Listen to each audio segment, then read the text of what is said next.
We should both go away and we should find three incidents and we So should we be know the the stewards Vettel to. Canada one is an incident. We know Mm, that one, and we should mm. find two more, and we should do an episode where we just fucking argue with each other.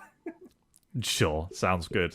And on that note, welcome to the 107 podcast, where we argue with each other about stupid Formula One stuff. Well, I say stupid, but we're talking about Vettel's stolen win in Canada.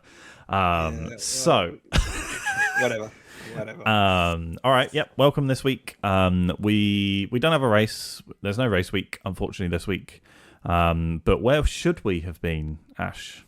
We should be in China. Well, we should have just come back from China. We should have gone, oh, I can't believe that Logan Sargent won. That's just unbelievable. And then when Sebastian Vettel stepped in for Lance Stroll because Lance fell off his bike again and then managed the podium, poetic. Yeah, and then Mick Schumacher taking over for Lewis Hamilton. Yeah, that was insane as well. But then they swapped seats halfway through the race as Lando didn't pit for wets.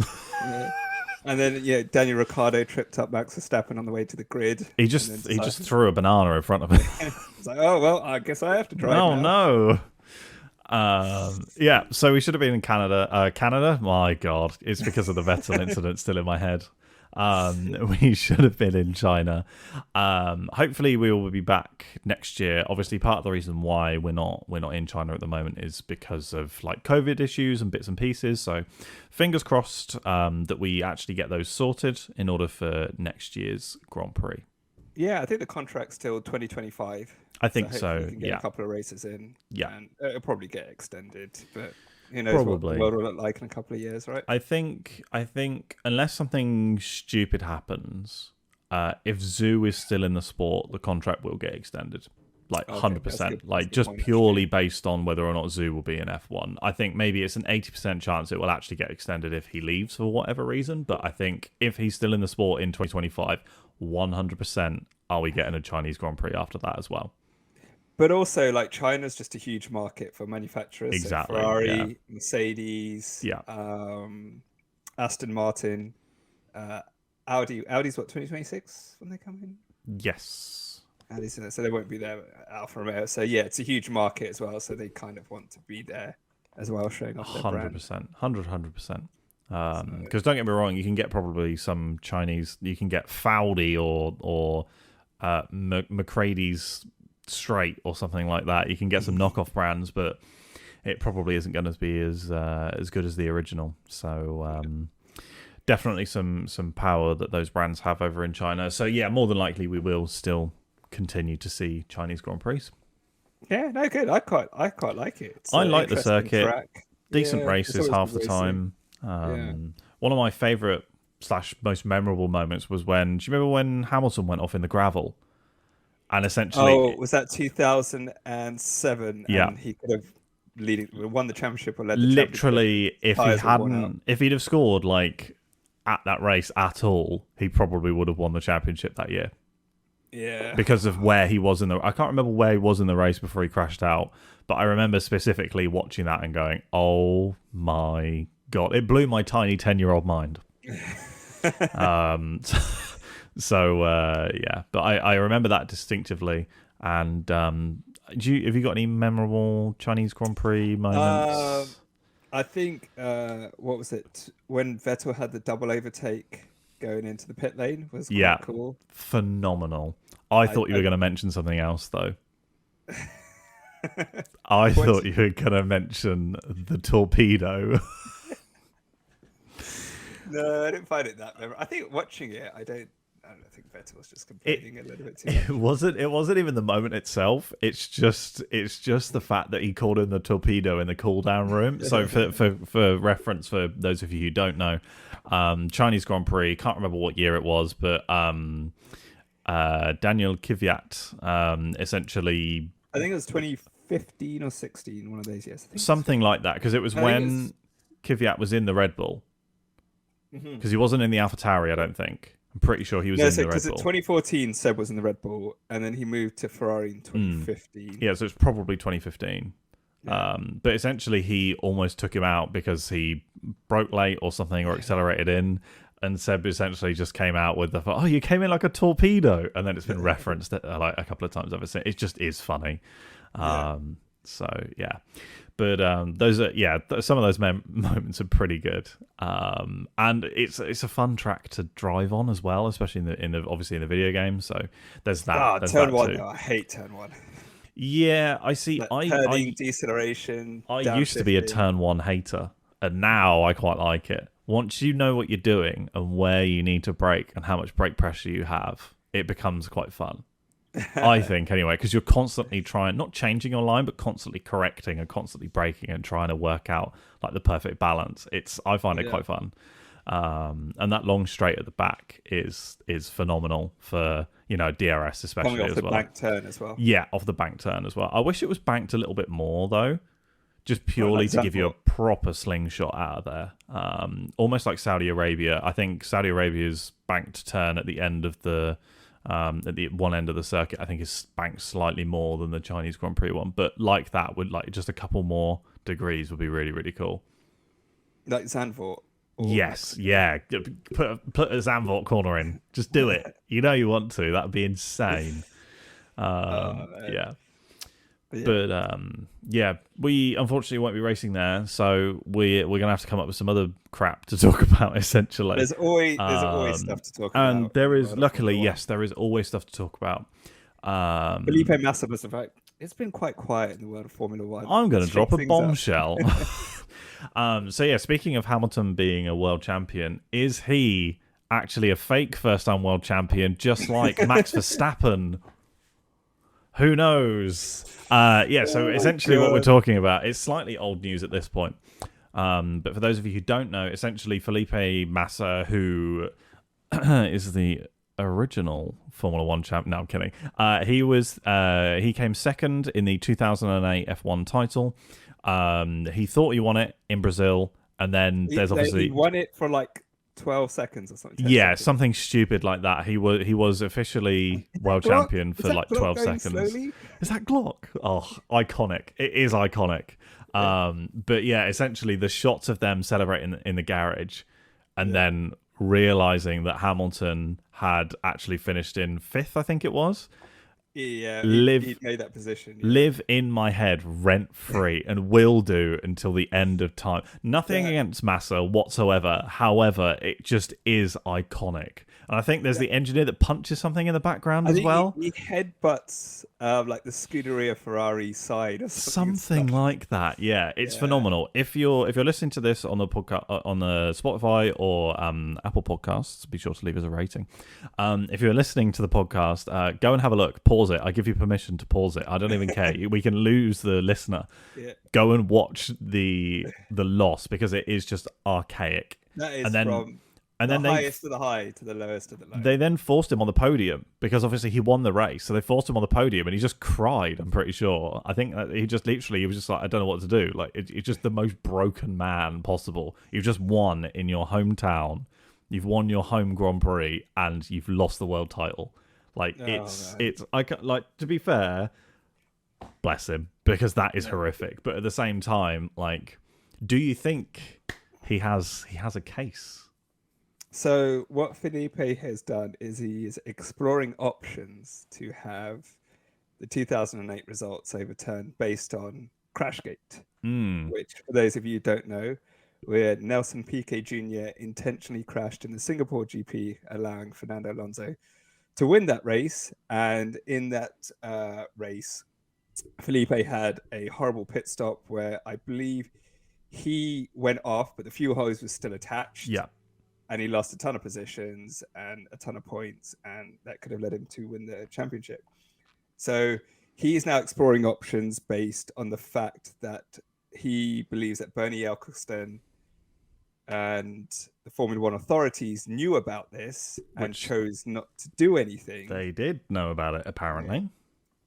And he feels that if they did know about it, they didn't punish it accordingly and may have affected the results of the race.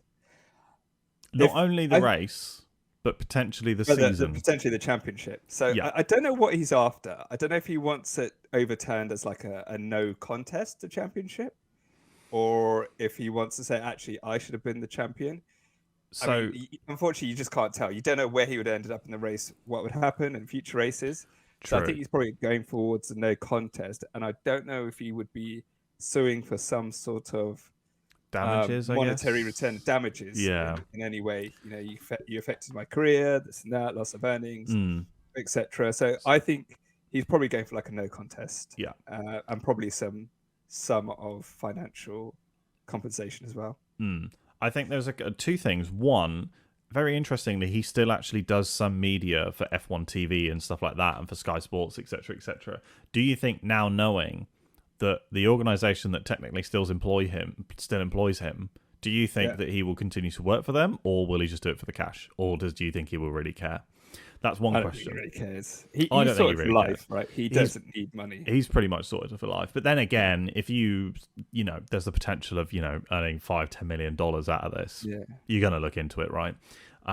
So I think that essentially he's either going for one of two things. He's either looking to null and void the race, or not null and void the race, but to have the results either removed, or having Renault's points removed from the championship and from the races and stuff, which I don't know. Then maybe he's expecting positions to then be shuffled. So for example, obviously we saw in Australia a few weeks ago, you gave Carlos Sainz a 5-second time penalty that was then, you know, dropped back he was dropped back out of the points. No, not out of the points, out of the podium places. So is he expecting maybe some sort of thing where, you know, if Carlos Sainz was, you know, Renault were disqualified, that everyone below them moves up in points or something like that? I don't know. Like, I don't know exactly what he's expecting. But in all honesty, I really, because of what Crashgate stands for and because of what happened, I'm kind of all for him going to actually figure out exactly what happened, to be completely honest. And I don't know what the right answer is, to be completely honest. No, I think in that race, like Lewis was not involved in anything, so he shouldn't be penalized. And you just don't know what happened in future races. In that race, you know, Felipe could have crashed out, Lewis could have you just don't know. So I think overturning the results of the race and the championship is a no-go. Now, maybe they could no contest it, like, you know, the Tour de France's with Lance Armstrong. They just basically like, all right, these are just null and void now. Yeah, no one's a winner. That could be done. I don't think they will. Honestly, I think they will just. All right, how much do you want? That's what I think. I think it's potentially a payoff. Yeah. Well, not a payoff, but I think it's essentially like right, Felipe, look, if you were a Formula 1 world champion, let's say that you would have won once and then your contract would have been renewed for Ferrari, or maybe he had a clause in his Ferrari contract that said if he was F1 world champion, he would have got $3 million as a one-off payout or whatever. He could just sue for that money, which again, I would fully support that, because he has sort of been cheated out of it-ish, but also not really. Because because we don't know what would happen. Yeah, you don't. The results favoured Renault and Alonso rather than Lewis Hamilton or anything like that. So like they can't, because you just don't know what happened. So you can't say, oh, you would have definitely won the race, Felipe, and this would have happened in your pit stop and things like that. Yeah, but they could. I think where there's blame, there's a claim.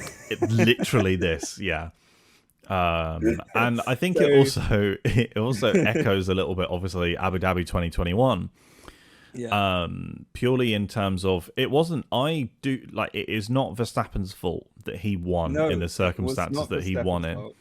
Verstappen, in my opinion, was the rightful world champion that season. Hamilton deserved to win that race. It's as simple as that, as far as I'm concerned. I think especially if the fucking Belgian Grand Prix, if that had actually gone ahead and we didn't have half points, we wouldn't have had this shit, right? Okay, so I'm just going to put that out there. I hate the Belgian Grand Prix. It can piss off, even though I very nearly bought tickets this year. Anyway, so so I think that if there wasn't half points chucked in there, then the championship would have been wrapped up potentially even on, you know, lap 45 or whatever, because like even if Hamilton had won and Verstappen had been 5th or 6th, he could have only needed to be 5th or 6th, and maybe Glock was going slow. Who knows? Yeah. So, but essentially, there are so many ifs and buts. But I think overall that season, Verstappen deserved to win, but Lewis did deserve to win that last race. Slightly irrelevant, but it's a similar-ish situation, and ironically, both of them involve Lewis. And I think if the turns had tabled and it was Lewis involved in some sort of crash gate, who was his teammate at the time? It wasn't Button, was it? Heikki Kovalainen. Kovalainen, that's it. Yeah. I'm getting confused maybe with the season after. So the season before was Alonso, and then Alonso Hamilton was just a car crash. Yeah, exactly. Yeah, and then it was Kovalainen for a couple of years, and then Button joined him in 2010. Yeah, sorry, I got mixed up. And also, I would like to come back to Alonso because I have a potential bone to pick with him as well, which you're not going to like. But essentially, obviously, with this all happening, I think if Lewis had been directly involved, or if Lewis's team had fixed a race, then I absolutely believe that there would 100% be a case like something has to be done. However, he's not involved. So as far as I'm concerned, there's nothing. But if Massa says, look, I was promised a pay increase of $3 million and a one-off bonus of $3 million for winning the championship that year, plus obviously other damages. Yeah, because he would have got maybe more sponsorships, stuff like that, Yeah, Formula One world champion. He could potentially sue for, let's say, $10 million, $15, $20 million. Well, let's be honest, because it's the world that we live in, he'll sue for 50 and get 5. Because that's just how the way the world works. My God. And then just very quickly to circle back around to Alonso. Obviously, I don't know how involved he was in Crashgate. I don't think he was much involved whatsoever. I think it was more than likely the team. Again, we don't fully know the details. Massa doesn't either. I don't think either. What came out was that he was cleared of knowing anything that happened. Exactly. Whether that was like plausible deniability, Flavia protecting, whatever. What happened was Alonso was not aware of what was going to happen. No, and I like I said, unless Alonso was like El Plan, please crash, and then he crashed, then as far as I'm concerned, he's blameless. However, it is very interesting that Alonso has been involved in Crashgate, number 1. 2, his weird testing crash at McLaren, which I think is very odd, and 3, Spygate. I can't name a single other driver who's been involved in more controversies. Now, this is not me blaming Fernando at all. However, it's just very interesting that he's been involved in 3 controversies. And again, this is no blame on him or anything like that. But on a similar sort of note, I would be very, very interested to actually learn what happened in Spain during that crash and what happened to Fernando. I think it was some sort of electric shock, something like that. For those of you who don't know, Fernando Alonso was doing some testing for McLaren, and he crashed at turn 5, 6, something like that. Doesn't matter what turn. In Spain, at the Barcelona GP circuit, the one that you're all probably used to. And he crashed, and nobody really knows exactly what happened. He was airlifted to hospital, I believe, off the top of my head. Well, Fernando and McLaren know what happened. Fernando might not even know what happened. But somebody knows what happened, and I would really, really be interested to know what happened. Because there's so much mystery surrounding it. Like I said, I think it was some sort of electric shock or charge or whatever it is, because he talked about potential memory loss and stuff like that, and it just points towards that. Because he didn't have many of the physical injuries. So, I mean, obviously being electrocuted is a physical injury, you idiot. But you get my point in terms of, like, he didn't have, like, a spring stuck in his leg or, like, a gear knob stuck in his arm or whatever it is. So, my thoughts and a few of the conspiracy theorists believe that it was some sort of electric shock. So, I would be very interested to know about that. But that, again, completely irrelevant. It is something that I would like to talk about in a future podcast episode, though, for sure, in full. And maybe when we talk about some of the controversies, too. Yeah, I'm sure we'll talk about Abu Dhabi 2021 as well. We should bring that as one of the stewards. No, but we agree on the result. We agree that Max legally won that. No, okay, forget legally. Max won that race. Lewis was robbed, but it was how it was done, like what rules were followed. But I want to go back to Massa, and the thing also is if he's successful and gets it overturned, that unfortunately sets a very dangerous precedent, which is like, well, if you got that race overturned and that championship overturned, Lewis and Mercedes can come back, and other Very drivers true. can say, well, in that race that happened, and that like Singapore, well, actually we were on course for a podium position. We lost points and prize money because of that, and same with Abu Dhabi 2021 and other races. So yeah, it would just set a very crazy precedent that other teams and drivers and anyone else would try and take advantage of. So yeah. This is why I think that you don't award Massa the championship. No, because of and that. You don't overturn it either. That's wrong on so many levels, and I wouldn't take away a championship from Lewis either. You wouldn't want to win a championship like that. No, yeah, exactly, and I don't think Massa would either. Like you said, if there's a blame, there's a claim, and I think he's going in there for cash. And again, I do not blame him whatsoever. Yeah, I don't even think you can overturn any. Like, I wouldn't no contest it either. No. I would. Like, it happened, but we. Yeah, if you're Massa, you could potentially sue for defamation of character and I wouldn't say potential damages. Character. But potential like loss of earnings would loss of earnings, yeah, absolutely. Earnings. I don't think defamation of character because he wasn't accused of anything. Like, so yeah, it's not like he like if it was, people saying Alonso was a cheater and then they realized like it wasn't actually cheating, it was legitimate. That's like defamation of character. I believe. I'm not a lawyer though. I'm just. No, this is not legal advice. This is not legal advice. Felipe, if you're listening, don't listen to us. Felipe, I mean, feel free to tweet about us or something. Extremely intelligent lawyers. But I hope he gets compensated in some way. Yeah, me too. Yeah, cool. It would be the right thing to do, and take it out of Renault's team budget. Alpine's team budget. Oh no. Yeah, but in other modern craziness, Miami's underwater. Well, I was gonna say something like, speaking of being in troubled waters. You really want to talk about it? You really want to talk about it? I messed it up. Okay, in troubled waters. Go. I'll let you do this one. We can go to Miami later. Speaking of troubled waters, you just really want to talk about this. You've been sending me TikTok after TikTok after TikTok. Oh, you want to do this instead? Yeah, that's what I thought you want to do. We will cover something else. I guess, in a way, one of our competitors, essentially. We are Lewis Hamilton, and they are Massa. No. Essentially, Let's be realistic. Something that has happened. We're just some people who are go-karting, and they are Formula One. Yeah, pretty much. Yeah.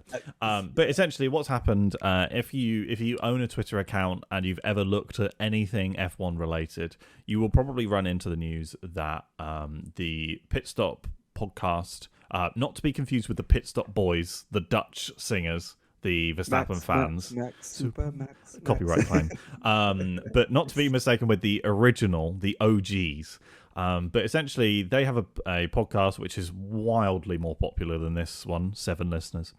And we love you all. And I mean, 5 if you take away us 2. Yeah, exactly, 5. But essentially, some controversies happened this week. Long story short, they said some very strange and not gone down that well comments on the spinning wheels podcast. So can you explain this to me? Because I don't have TikTok or Twitter, and I've only seen what you sent to me. You're such a boomer. Why don't you have any of? Okay. Twitter is just a hellfire shit. I will admit, Twitter is a hole. It's a hole. TikTok is so addictive. I'm like, this is not good for me. It sends my ADHD mind crazy. Yeah, so I don't have those two apps, so I rely on you for this drama. Otherwise, I would know nothing about it. So essentially, these two podcast people, they went on a different podcast with. So the Pit Stop podcast went on the, what's this other podcast called? The Spinning Wheel. Spinning Wheels podcast, I think it was. Okay, and is that a Formula One podcast as well? It's like a racing podcast. Oh, so they just talk about general motorsports. Yeah, so I think I want to fact check because I don't want to be wrong.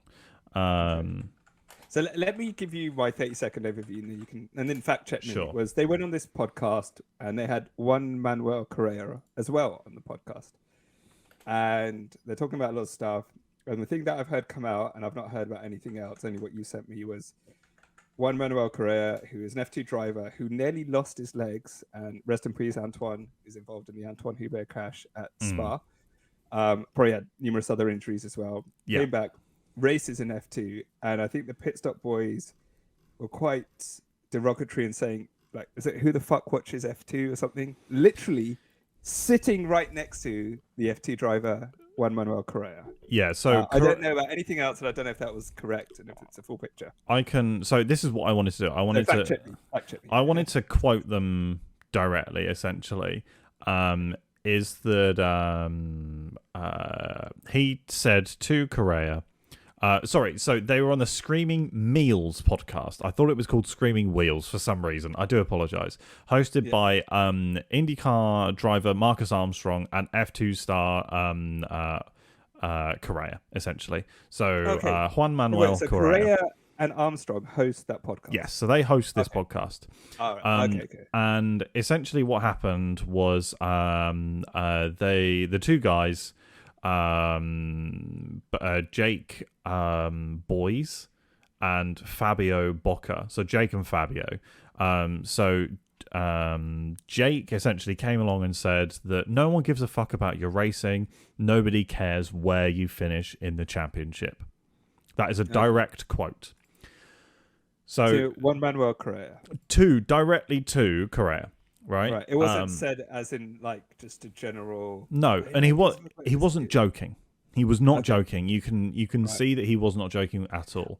I also saw at the start of the during the podcast that they were drinking. So yes, do you think there was some drunken? Yeah, I think there was something going on, but at the same time, that doesn't excuse. Oh no, it doesn't like excuse you, but it just sets the tone. Like, oh great, if you're drunk, you don't know what you're going to say. But to say, I understand, right? Some of it could be taken out of context, right? And I know this sounds weird, me defending them, but essentially, he essentially is talking about the Drive to Survive style reality TV. Those reality TV fans and the people and the fans that are only in it because there's drama off track. He's right. Some of those fans will not care about where they finish in the F2 championship. They will care who the champion of Formula One is, maybe, and where Charles Leclerc finishes. That's about it, right? So, but what he says is no one gives a fuck about your racing. Now, to say that to somebody who almost died, had to sign manslaughter documents in his hospital bed in Belgium after he didn't kill. Oh my god, that's really bad that I've forgotten his name. Antoine Hubert. Antoine, sorry, the name completely escaped me. But he didn't. It was a complete freak accident. I think that it is what just, it is. A process that probably the police have to do. So it is essentially, it's Belgian law. That's the reason why. But to say something like that to somebody who has been through very clearly quite a lot is just so bad. He then later on to say, we didn't even know who you were before we got here. So you've been invited on a podcast. And you didn't do you did no research about who on earth you were actually going on a podcast with. Yeah. How? Which is understandable if the podcasts are like us two, right? Yeah, you don't know us, it's nothing. You barely. You would know the first names and you would know it's Formula One podcast and that's about it. Like literally. I would expect nothing more, realistically. But when you're going on to a proper professional, because this is not professional, let's be honest.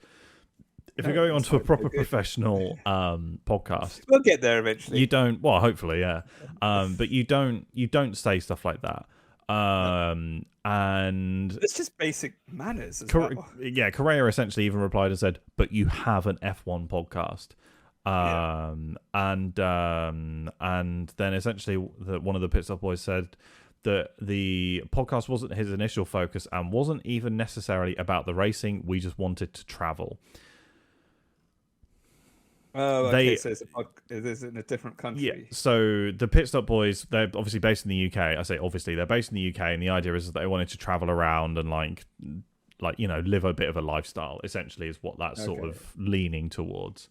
Okay. And I think a lot of people had an issue with these two because they were given so many opportunities to interview drivers or get access to certain places, and they shouldn't have done.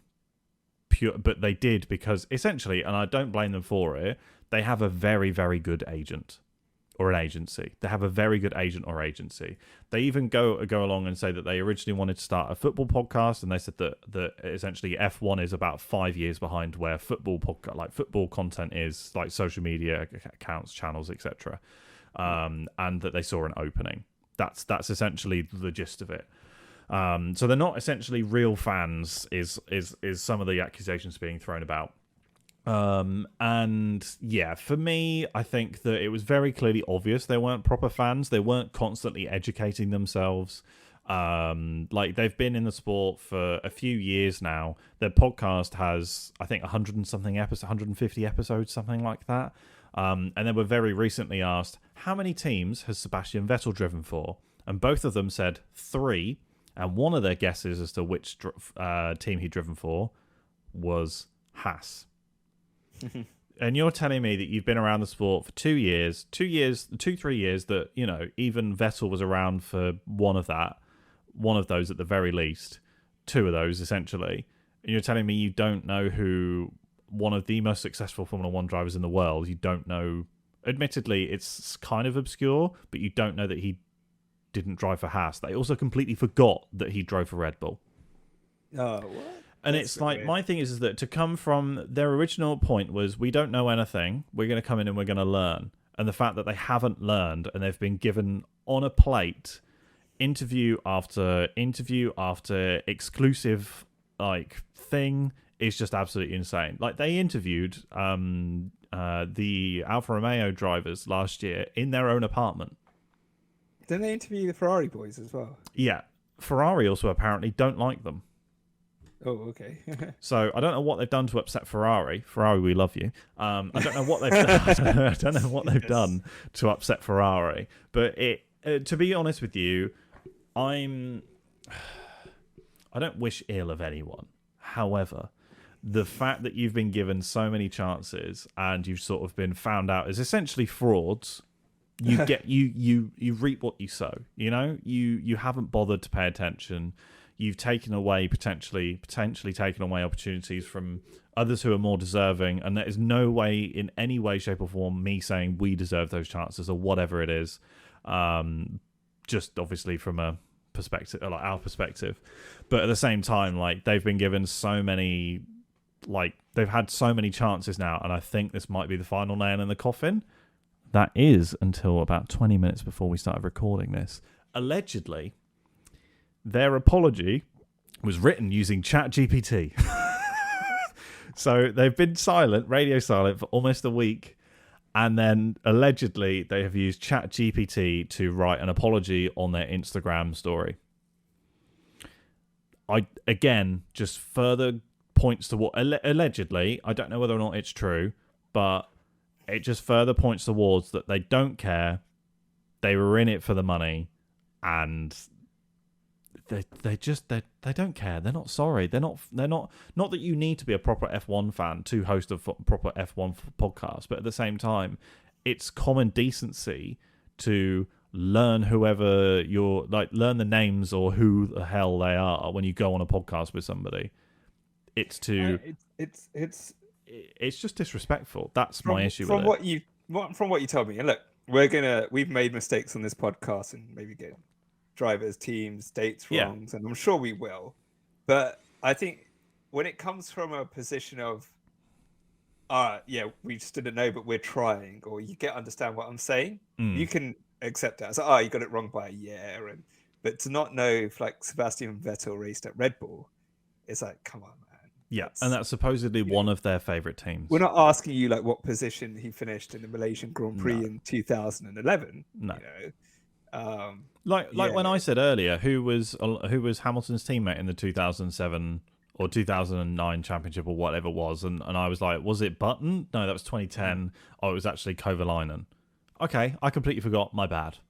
Yeah, but your point was coming across, and but well.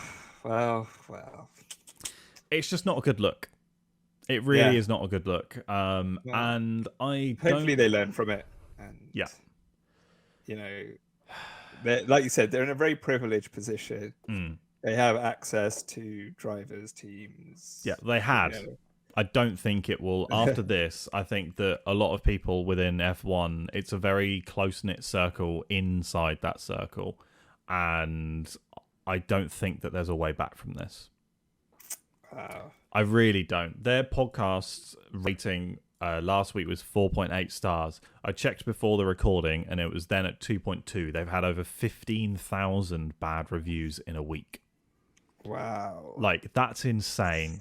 Like, that is, like, when you think about it, you've pissed off 15,000 people enough that they've gone onto Spotify, searched for your podcast, and then rated it 1 star. Some of them, obviously, because you can't leave a rating for a podcast unless you've actually listened to it. So remember, please leave us a rating. So people have actually gone out of their way to listen to this podcast and then rate it 1 star. That is, the shithousery is incredible, and I'm all here for it. But yeah, it's painful to watch. It really is painful to watch.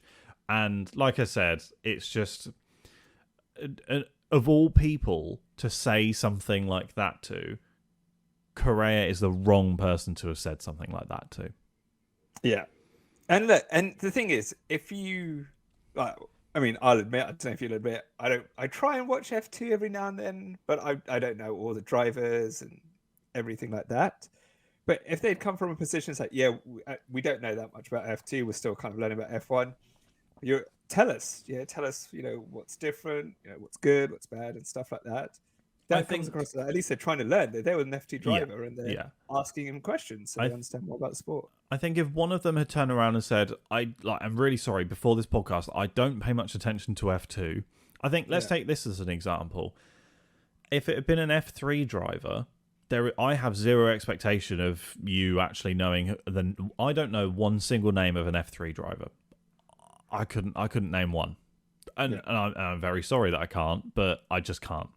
I could probably name you one F2 driver off the top of my head, other than Correa. Obviously, that's a pretty easy one to get if you wanted to guess some. Well, what's it? Leclerc's brother? Yeah, it's something like semi-normal. I was going to say Ronson. That's not even a name. Ronson? That's like, isn't that paint sealant? Yeah, I don't know. Arthur. Oh, we came up at the same time. Arthur Leclerc. And that's what I said. It's semi-normal. Oh, God, how many other F2 drivers can you name? I was going to name Liam Lawson. I just realised, like, the Leclercs, Charles and Arthur, very royal names. Yeah, it's very random, isn't it? Yeah. But I can't name that many, unfortunately. But at the same time, if I was invited on Screaming Meals podcast, I'd at least work out who the hell they were before turning up to their studio. One of the other comments that they made, by the way, was, have you got any gifts for us? Have you got anything for us to take away? Usually when we turn up to places, we get something to take away. And I'm like, what the hell is that? Okay, that was an actual comment made by them. Yeah. I do want to say, if you actually want to listen to a good F1 podcast, The Race is very good. Oh, yes, The Race is very good. It is very good. So I genuinely, I've only listened to a couple of theirs, and I really do need to. I've started listening to them quite regularly because they have some really good insights and stuff like that. So if you do want a good F1 podcast, The Race. Yeah, I tried listening to DRS Donut Donut Racing Show, which is obviously Donut Media over in the US. They started a podcast as well. I tried listening to that, but I couldn't get into it. One of the presenters just annoyed me. You know when somebody's voice annoys you? Yes. That happened. A lot of things annoy you.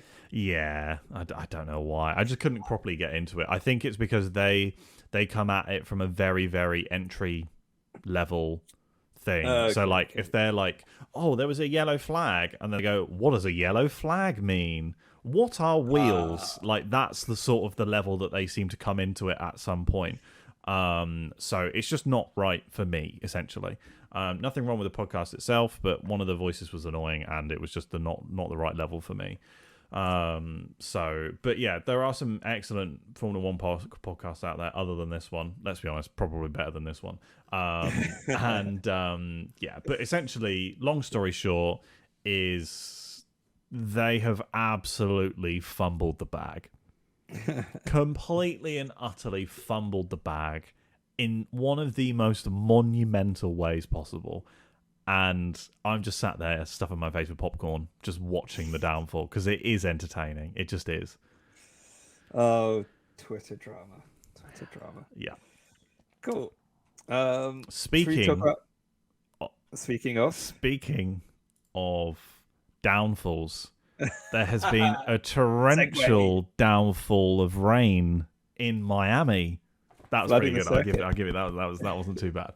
I don't know if you know, but there was a certain man, relatively unknown in the Formula One world, Sebastian Vettel, last year. Didn't he race for that Haas? Red Tauri team or something? Haas. Red Tauri? Essentially, he wore a shirt last year to the Miami GP saying this will be the first GP underwater, and it looks set to be the first GP underwater. Long story short, there was torrential rain and flooding at the Miami Dolphins. Again, so many ironic things. The Miami Dolphins Stadium, which is obviously where the Formula One race, which is due to be held in 3 weeks, I think, from the recording. It's currently about a foot underwater, or 30 centimeters for those Europeans. And they can't work on the track. I know that we all took the piss out of them for not having real water in the marina, but now they actually have real water in. Quite funny, quite ironic. Do you think it would rain come race week for Miami? I mean, I'll find it very interesting if it rains that race. I would like to see a wet Miami. I think that would be quite interesting. But then again, knowing the FIA, they'll probably just red flag it. Am I wrong? They probably will just red flag it, because if it's going to be rain in Miami, it's going to be horrific, and it's going to be a storm, probably. Yeah, that's true. It's like what it is now. It's like, do you not remember Monaco last year when we waited like an hour for it to start, and then it was I remember Japan. Yeah. Last year, and Japan a few years ago. Am I thinking of Monaco the year before?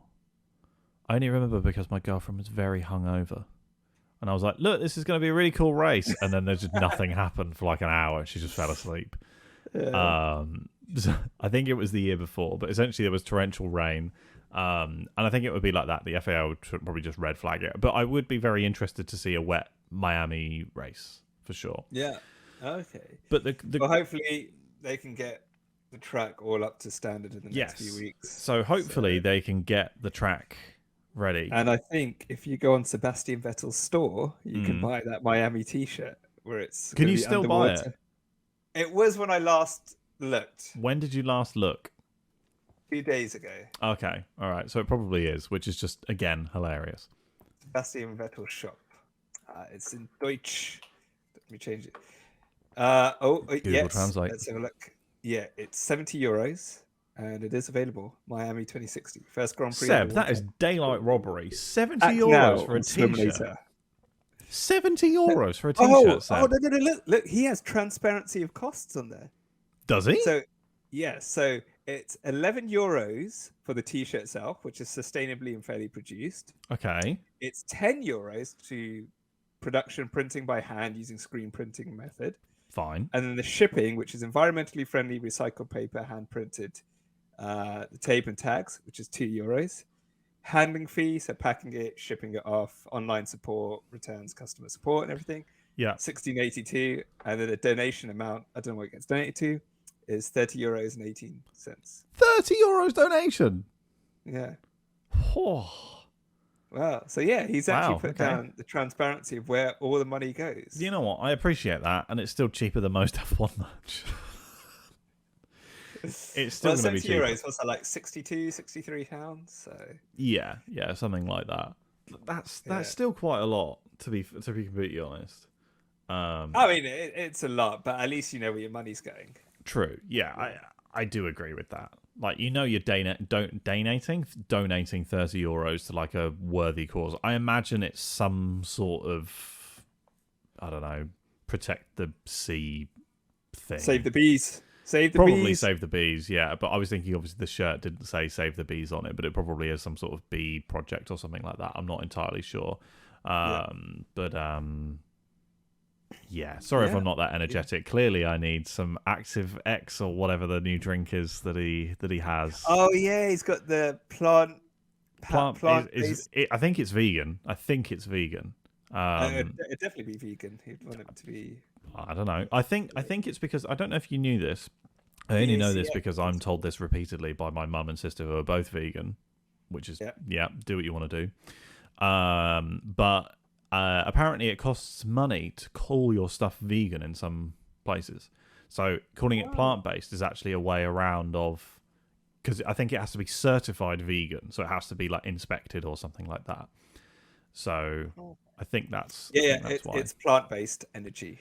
So they can't use vegan; they have to say plant-based. I think that might be it. I'm not entirely sure. Like, please don't quote me on that. But I think that might be why. It's a cheeky way of getting around the system. Oh, but so I'm looking at it's called BACX or BACX. It does say vegan aminos. So Okay. interesting. No idea. Well, I was thinking this is completely unrelated to F1, but I was thinking about this when I was watching Clarkson's Farm. And you're like, where the hell is this going? When I was watching Clarkson's Farm and they were bringing in some of the wheat and stuff like that, they had loads of earwigs in the wheat and stuff like that. So obviously it's then taken away and processed. So there's going to be earwigs and stuff like that, or dead earwigs in your bread, right? So technically that bread isn't vegan. And I don't know if you can actually guarantee that any bread is vegan. Just a thought. I have no idea. I have no idea how bread is processed in that sense. So, Anyway, completely unrelated to Formula One, unless an earwig suddenly steps in for Carlos Sainz being ill this week. So what? You can clearly tell it's like a mini off season. Oh yeah, 100%. You can clearly tell we're just absolutely waffling.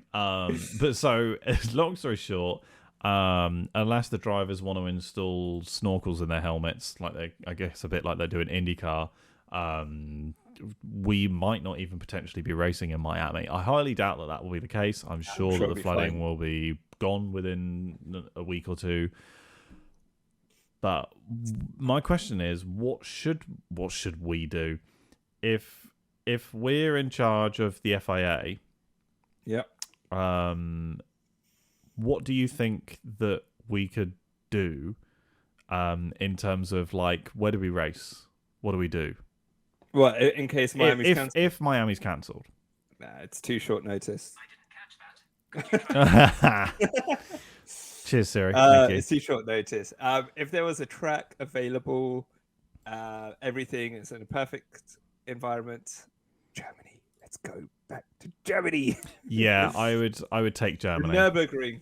The Nürburgring. I mean, race. yeah. I think on a last minute they probably would just cancel it. To be completely honest. They'll just cancel it. And stuff. Or like what Spa. they'll do is they'll say that it's delayed until later on in the season. Oh yeah, that's a good shout. That's something else that they could do for sure. But yeah, I think they'll just cancel it out of safety. Yeah, So, probably. Yeah. cool. But there we go. I guess it's not a whole lot else to talk about. Like there's obviously probably stuff going on behind the scenes. I'll say this because we've mentioned this a couple of times. IndyCar, as if you like, so I go to the gym at stupid o'clock at night. True. So I came back, was having some food, decided to put something on to watch while I ate, and it was the IndyCar qualifying. And I have to say, I don't know what it is, if it's the sound of the engines or they were at Long Beach, so there's a street track. It looked pretty darn good. They were fighting the car. The car sounded really good. You could get a real sense of speed when you were looking at the T-cam. So nice. I think I might start watching IndyCar a bit more. Yeah, I think I said this to you as well. Like, I'd like to actually get into Yeah, it I'm a gonna bit start more. watching a few races and see what it's like. Um, so yeah, I think if you've not seen IndyCar, have a look. And it's quite, I don't know. I was looking at it, it's like, I wish Formula One was a little bit like this. You got Yeah, a real sense of speed, and the car sounded good. So, but yeah, that's my only thing. That's my only thing to add. It's been quite quiet. There's some stuff going on at Ferrari.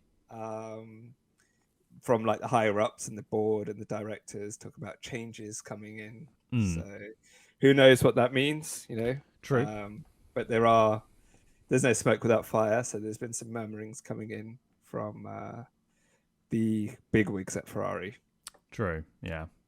Oh, actually, one thing we can talk about, Mm. Penelope on Max's stream was quite funny. Actually, Yeah, it was so sweet. Bless. it was so Bless cute. it. It was very, very sweet. How do you not have TikTok and Twitter, but you somehow know about that? How did you find out about that? That was over Reddit. Reddit, of course. Yeah, of course.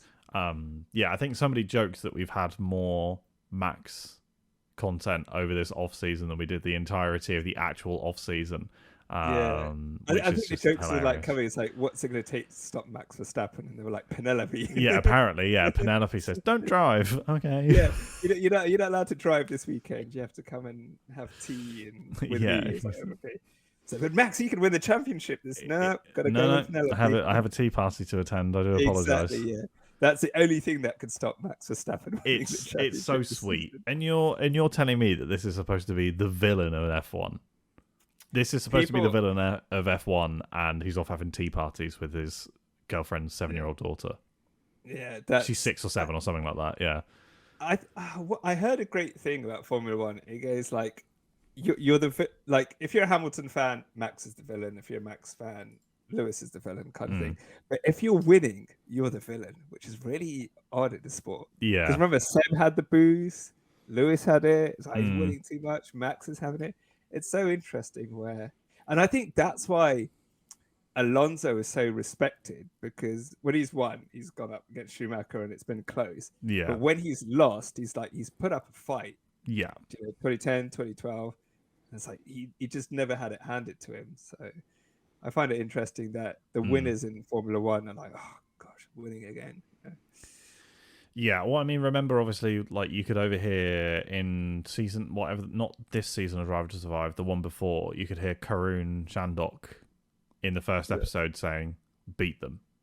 And this was about Mercedes to somebody like Ferrari or something like that, like, beat them. Yeah. So it's very interesting. If you're at the top, everyone below you wants you to fall, including apparently fans, unless you're a direct fan of that driver, I guess. It's a very interesting thing, but I guess the same sort of happens in football as well. Like, you know, like Man United was so successful for so long, and so many people hate Man United, and they hate Sir Alex Ferguson. And City gets it as well. Yeah, I mean, City get it for a different reason. I think that's all to do with money. Whereas I think, admittedly, obviously, a lot of money was spent at Man United, but I think and I guess a Liverpool thing. in like the 80s and 90s. Yeah, exactly. Yeah. So. Yeah, and Reading when they did something super successful like the Simod Cup. Yep. Yep. You always got to find a way to bring Reading into. Always. I think that's three Liverpool, podcasts Man in a row. City, Man United. Oh, Reading. They're in the same conversation. But yeah, I think that's probably about all we have time for. I think, to be completely honest with you. Yeah, it was a very drama-filled episode. Yeah, I guess so. But we will be back next week, and we've talked about it a couple of times, but we will actually do our drivers, our dream / new We'll do our dream circuit. Grand Prix I picked my circuit. location. Oh, I've got my location. Okay, don't tell me, because No, I'm not going to tell you. because I haven't. Yeah, I know. I've got my location. I just now need to work out, as I was asking you, how do I map it how out? do you on drive Google it? Maps Yeah, I mean, so you could can take a show you? screenshot and you could probably draw it on.